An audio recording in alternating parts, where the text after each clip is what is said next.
Hey everyone and welcome back! So did you want to see how it is to visit the Magic Kingdom right now during this unprecedented time? Well, we have all the information you need to know if you are visiting Walt Disney World soon. So first things first, we respect every single person's opinion regarding traveling during this time.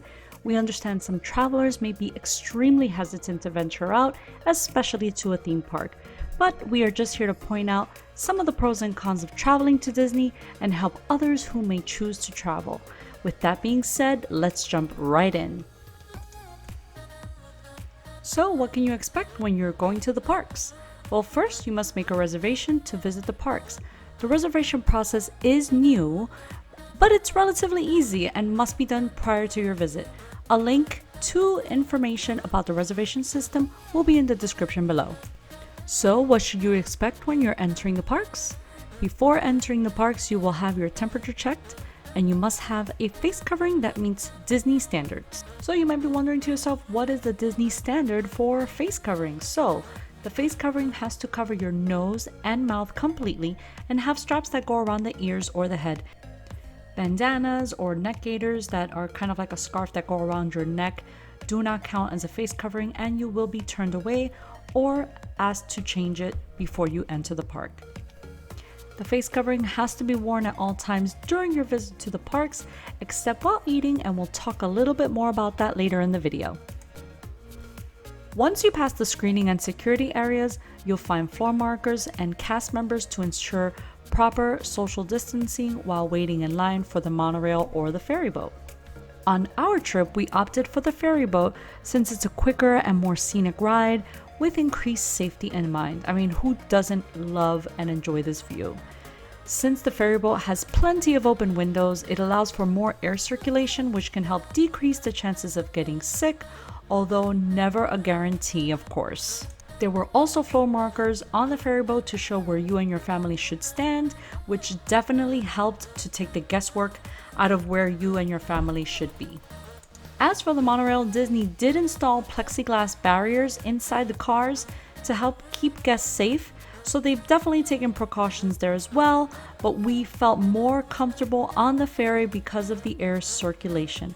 Overall, on the way to the parks, other guests did do a decent job of keeping away from other families, so really there were no issues there. We opted to do quote-unquote rope drop, or our version of rope drop, which means that we got to go to the park as it opened, though we missed the very beginning of it, but you know what, that's okay. On this day, the park opened at 9 o'clock in the morning, and we arrived around 8:45 to find this awesomely happy, beautiful celebration. It was awesome. I did not expect to see this kind of thing so early, but it was an amazing start to the day. Something to keep in mind is that at this time there are no meet and greets with the characters due to social distancing, so they did put these little appearances and character cavalcades sprinkled throughout the park, which in my opinion really adds to the magic. Seeing the characters in a spontaneous appearance is nice since it doesn't require planning and they do it often enough so that you can catch it if you missed it the first time, second time, third time, you get the drift. Now, walking through Main Street was a bit more crowded than the other areas, but it's understandable since the park had just opened and this is the main path to the hub of the park. That being said, it was unlike a typical day at Disney. There was plenty of space to move throughout Main Street, although it looks more crowded in the video than it actually was in person. So something to definitely notice as you're walking down Main Street is the new castle color scheme. Let me tell you, it is beautiful. It's definitely reminiscent of the Sleeping Beauty Castle in Disneyland Paris, which we visited a little while back. Link to our visit is down below in the description and up top in the cards, but it is definitely not identical and has its own unique look. The castle now has a pink hue with blue, almost purple spires and gold accents throughout in the detail. The colors have a shimmer to them, so as you move around, you can see the shimmer, but it's something that you can only appreciate up close. And speaking of castle, this is where you can find Cinderella's stepsisters come out on the second floor balcony and argue amongst themselves and talk with guests.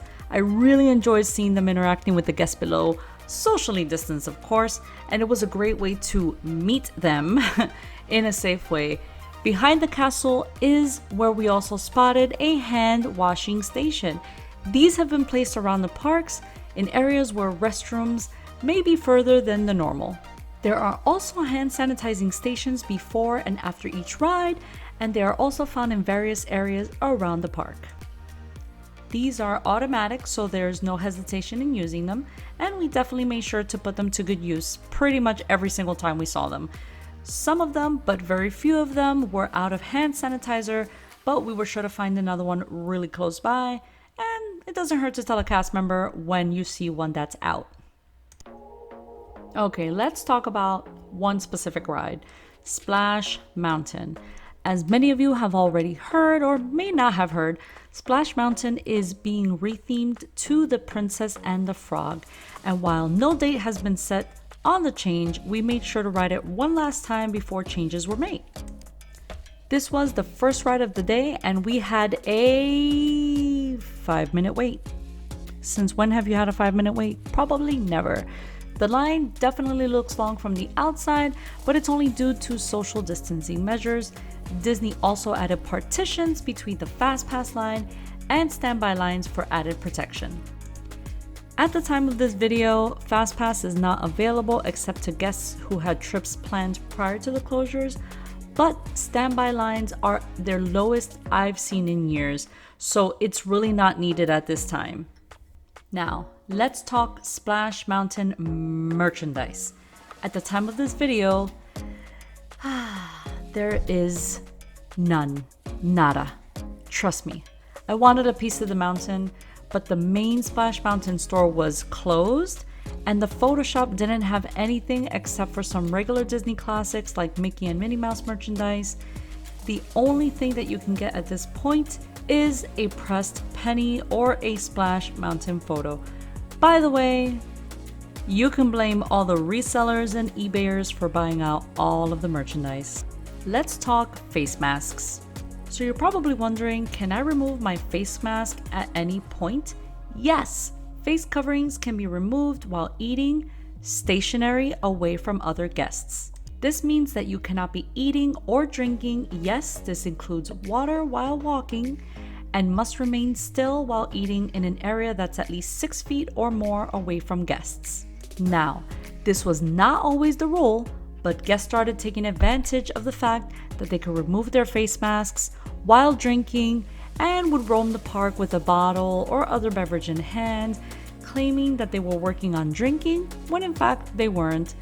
Disney caught on to the trend and had to make changes. Besides the restaurant areas, there are also relaxation stations around the parks where you can sit at socially distanced tables and remove your mask. I also highly recommend bringing an umbrella to shield you from the extreme Florida sun, especially during the summer months, and a portable fan. We bought our spritzing fan for about $13 at Target, and if you wait to buy one at the parks, it's going to cost you about double that. So many of you may be wondering, what is it like wearing a mask all day in the Florida sun in the heat? I have to say, sometimes it can be a little difficult, but mostly because of the heat and the sun. So it's really not bad as I thought it was going to be. Just make sure that you're taking snack breaks, meal breaks, and that will allow you some time to remove your mask. Also take advantage of the relaxation stations, and just know that guests over the age of 2 must wear a mask at all times. And we actually did notice that the kids did really well with the masks walking around the park. Again, the worst part of the day was the heat, but it really would not have made much of a difference without the mask.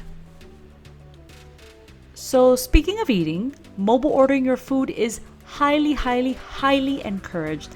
I would even say a necessity.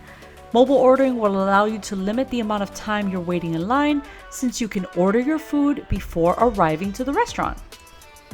Once your order is ready, you'll get a message in the app and the number for the window where you should pick up your order. You can go right in, pick up your order, and enjoy your meal. No waiting necessary, and it will also limit the contact you have with other cast members at the restaurant. I even mobile ordered drinks as we were exiting It's a Small World and picked them up a few minutes later at Pinocchio's Village House. I think it honestly took about a minute for those drinks to be ready, so that was really, really awesome. And speaking of Pinocchio's Village House, at this time it seems like there's a lot of little magical moments sprinkled throughout the park. Case in point, Pinocchio's Village House. Out of all the times I've eaten here, I've never seen any characters near this area, let alone Pinocchio himself. This was really a truly magical moment since he interacted with the kids and the families that were dining in this area. And not only was the interaction personal, but it was not rushed like some of the other character experiences that we've had. And let me tell you, out of all the interactions that we had and all the moments that we had throughout our experience at the parks, the cast members, I have to say, were amazing. Not only do they have to work in the heat with masks on, and some even with face shields, but they also have to maintain that Disney magic during this really difficult time. Remember, most of these cast members were furloughed, meaning that they were out of a job for months due to the park closures, so some of them have been dealing with personal and financial issues. So just keep in mind, please be courteous and respectful, and just be kind to the cast members whenever you need anything or have an issue, because while we are at the parks to have fun, they are working hard to put food on their table in these difficult circumstances. So how do we feel about the overall experience during this time in the parks, in the heat, and do we recommend it? Let me say this. We know that this is, again, not a good time for travel for so many people out there, because some people come from other countries with travel restrictions, or they may just have serious health conditions. But for those who choose to go to Disney, the crowds are at their lowest they've been in years.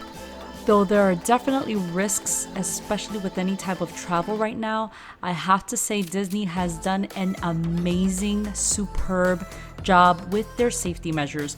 There were plenty of cast members making sure that guests were wearing their masks, and we even saw extra cleaning taking place. Disney has definitely set the standard for safety in theme parks, and I would recommend going if you're thinking about it, and if you're a Disney regular familiar with the parks. Shorter waits, less crowds are the main reason why I recommend going. Now, I don't recommend going if this is your first time visiting Disney. Besides the risk of getting sick, the magic is definitely a little muted since there are no character meet and greets, no fireworks, parades, some of the restaurants are closed, there's shorter park hours, which I believe are also going to be shortened even further come September, and having to wear a face mask all day, even in pictures. Although annual passes are not being sold right now, I bought a Florida resident 4-day ticket, which costs about $195 plus tax, but it works out to be about $50 a day, so it is a great deal overall. Now, an extra tip I have for you Florida residents out there, Universal Studios also has an amazing deal. You buy a 1-day ticket and you can get into both parks for the rest of the year for free, and you can even add Volcano Bay for about $30 more.